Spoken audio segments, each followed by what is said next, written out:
The diner fell silent as the manager's voice cut through the room. "We don't serve your kind here." The weathered veteran nodded without argument and turned to leave. Nobody noticed the silver star beneath his shirt, nobody except Melissa, who glimpsed something that would change everything. The morning had started like any other at Harvest Table, a rustic restaurant nestled in the foothills of Colorado Springs. The aroma of fresh coffee and sizzling bacon mingled with the gentle murmur of the breakfast crowd, mostly locals and military families from nearby Fort Carson. Jackson Hayes watched the restaurant from across the street, hesitating before crossing. At 65, his body bore the scars of decades of service, calloused hands, a slight limp from a roadside bomb in Afghanistan, and eyes that had witnessed humanity at its worst. His faded Army Ranger's jacket had weathered alongside him. 3 tours in Iraq, 2 in Afghanistan, and classified operations in countries most Americans couldn't locate on a map. After 28 years of service, retirement remained an uncomfortable fit. The nightmares still came. Civilian life still felt foreign. But today had purpose. His grandson's 11th birthday was tomorrow, and the boy had been begging to eat at the best breakfast place in town. Jackson needed to scout it first, old habits from years of reconnaissance missions. What he didn't know, Harvest Table had changed ownership 6 months ago. The new owner, Marcus Bennett, brought his prejudices with him from Chicago. As Jackson pushed open the glass door, a small bell announced his arrival. A few heads turned briefly before returning to their conversations. He made his way to the counter where a young woman with a name tag reading Melissa greeted him with a warm smile. "Coffee to start, sir?" she asked, already reaching for a mug. Jackson nodded, settling onto a stool. "Thank you. And maybe I could see a menu? Thinking of bringing my grandson here tomorrow for his birthday." Melissa's smile widened as she poured the steaming coffee. "How old will he be?" 11, Jackson answered, a rare smile softening his weathered features. "Wants to be an Army Ranger like his grandpa someday." She handed him a laminated menu. "We can put a candle in his pancakes. Kids love that." That's when Marcus emerged from the kitchen, wiping his hands on a cloth. His eyes narrowed at Jackson's jacket with its faded Ranger tab. Jackson didn't notice, busy studying the children's menu options. "Melissa, order up for table 8, Marcus called sharply. As she hurried away, he approached Jackson, his posture rigid. "Help you with something?" "Just having coffee, checking your place out for my grandsons." "We're pretty busy," Marcus interrupted, glancing around the half-empty restaurant.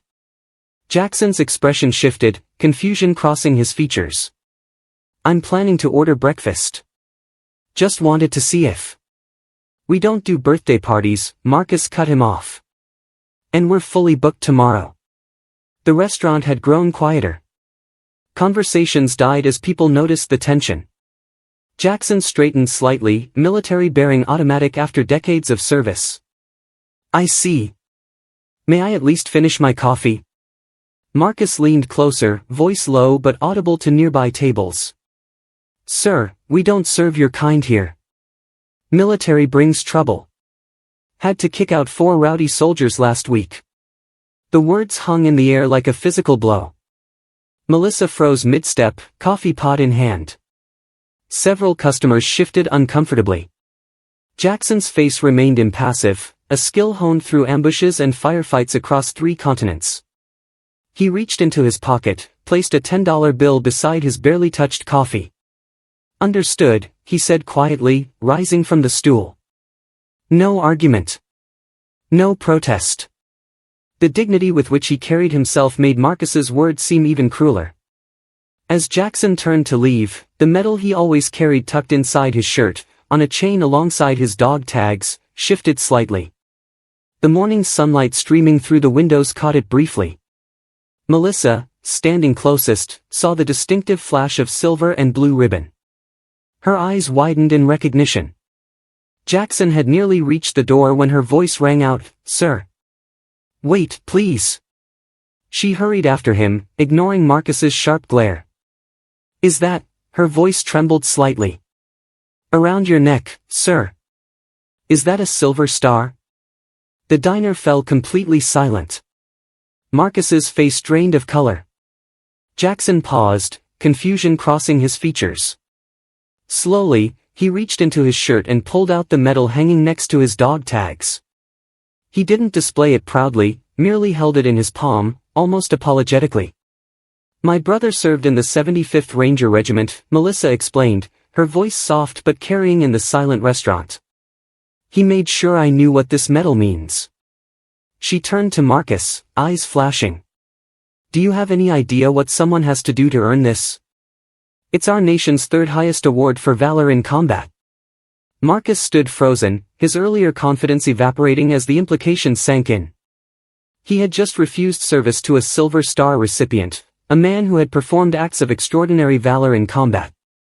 An older man in his 70s slowly rose from his booth, removing his cap. "I served in Desert Storm," he said, voice cracking slightly.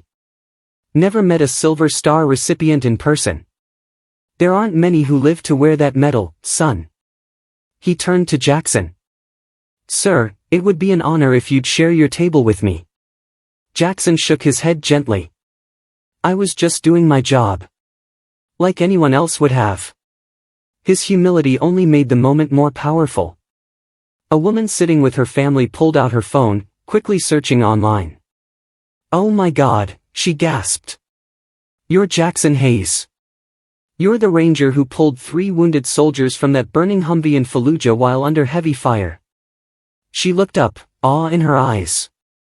"My daughter studied your mission in ROTC last semester." One by one, other customers began to stand, not in protest, but in respect. A spontaneous guard of honor formed, faces solemn with admiration. "My nephew's in the 75th now," called a man from the back. "My dad was Rangers in Vietnam," said another. An elderly veteran with a Vietnam cap approached, hand extended. "Welcome home, Ranger. This town respects what you did for us." Marcus's face had gone from pale to ashen. The man he had just insulted wasn't just any veteran, he was a living legend in military circles, a man whose courage had been recognized at the highest levels. Marcus rushed forward, blocking the door before Jackson could leave. His earlier arrogance had vanished, replaced by genuine remorse.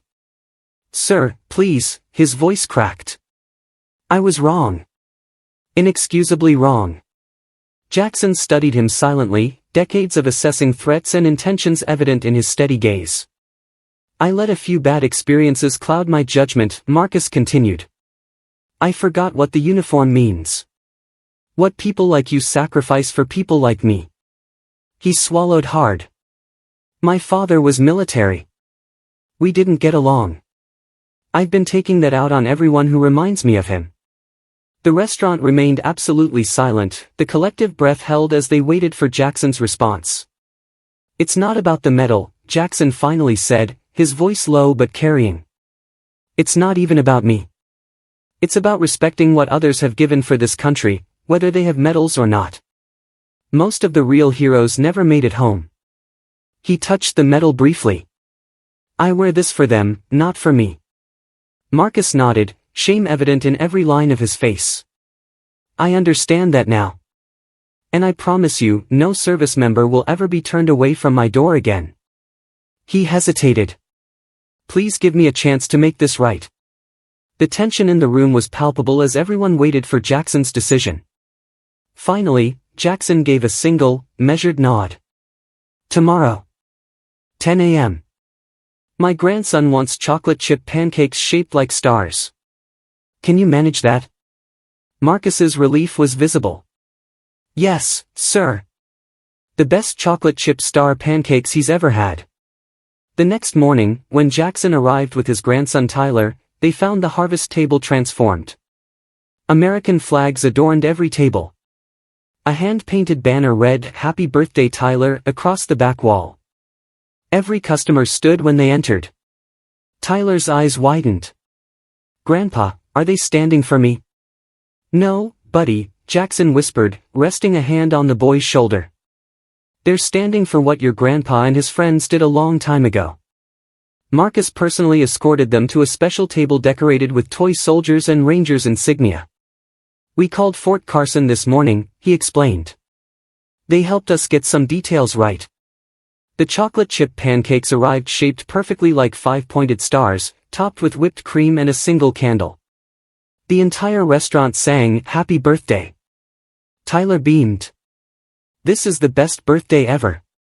What Jackson didn't know was that Melissa had posted about the incident on social media. By noon, a line stretched outside the restaurant, veterans, active-duty soldiers, and civilians wanting to show support. Marcus kept his word. A permanent military wall of honor was established, featuring photos of local service members. A 15% military discount became standard policy. Monthly fundraisers for veteran support organizations began the following week. A local news station covered the story. When interviewed, Jackson merely shrugged.